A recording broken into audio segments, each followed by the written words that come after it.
The Joe Rogan Experience. The deeper level is so if they're spiritual beings, which I believe they are, like it's a binary, they're either, you're on team good or team bad, you can assign any name to it you want, but like what are these things? Are they good or bad? And I think some of them are bad. And if the U.S. government knows that, or elements, the people within the U.S. government know that, then they're serving a bad force. And well, when you say spiritual, like what makes you draw that conclusion that they're spiritual? What's the obvious? I mean, spiritual may be the wrong word. Supernatural. They're beyond nature as we understand it.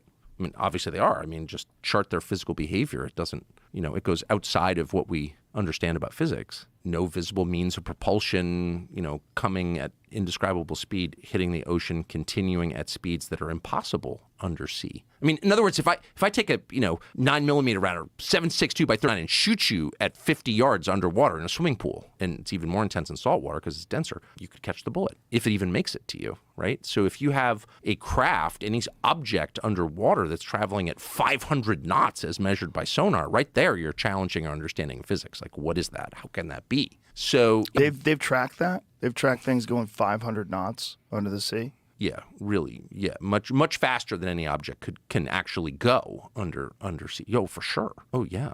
There's a lot of stuff going on underwater, and a lot. And there's video of these things coming out of the sky into the water and also emerging from the water. Yeah. So it's all so blurry, though. I don't think it's the that transmedium video. Yeah, I don't think some of it's that blurry. I think some of it's crystal clear. We just don't have access to it? Is that what you mean? Yeah. Just we haven't seen it? Correct. So they have some stuff. For sure. So, but there's just a lot going on underwater, and it's measured. And so whatever. I mean, these are all, again, this is like the most obvious observable level of it, but then you just ask yourself, like, what is this actually? And, if there's been extensive knowledge of this for decades, like maybe 80 years at least, if not going back to the 30s, 90 years, to what end? So there are two possible explanations, obvious explanations. The first is the one you often hear, which is this is so heavy that if the public were to know about it, it would be just disruptive. It would be too scary. Like, you don't want to scare people for no good reason. There's nothing we can do about it. And you also don't want to suggest that, the U.S. military isn't capable of protecting the country, the homeland. And it does suggest that. If you can't control these objects in your airspace, and that's known, if they can't, that's known, okay, then that suggests a limit to the power of the U.S. military, and you don't want to tell people that because then they won't believe that they're safe. I get it. But then there's a deeper level, which is like, okay, what's your relationship with these things? What is the U.S. government's relationship with these things? And there's evidence that there is a relationship and that it's a longstanding. And that raises like a lot of questions about intent. And so like, what is that? And I just personally decided, and people have been hurt by these things. That's a fact. That's a fact. It's a knowable fact. It's a provable fact. And killed. And I'm not saying millions of people have been killed by whatever these things are, but people have been killed, and it's known because it's working its way through the courts out of the VA. So I don't know, an object that is by definition supernatural, it's above the laws of nature as we understand them, and that has resulted in the deaths of people. We don't spend enough time thinking about like what that adds up to. Like, not good, actually, not good. How many people do you think have died from these things? I don't know, but I mean, And is it radiation sickness? Is it like, what is the So cause the person of death? that I talked to, I interviewed someone who was a Stanford medical school professor who's out there and worth talking to, by the way. And, You're talking about Gary Nolan? That's exactly who I'm talking about. He's effectively an expert witness in these cases, so he's an expert in brain injury. Do you know him? Yeah. Yeah, entirely credible person. Checks all the boxes that I care about. He's got patents, so he's like a lot of Stanford University professors. He's like independently rich. He flew to, I live in a remote place, and he flew to my place at his own expense because he wanted to tell his story. So he's got no profit motive here. He's the most highly credentialed person at the university, practically. Stanford Medical School. We consider that a big deal. And he's worked on this for over 10 years, assessing the injuries to U.S. servicemen, close proximity to these objects or having contact with these objects. And his conclusion, as you know, because you've talked to him, is that there's some kind of energy coming off here that scrambles people's brains or kills them. And it's not exactly radiation, at least in his telling to me. So anyway, but the point is, people have died. Yeah. And so, it does raise a lot of questions about like, what the hell, right? What the hell?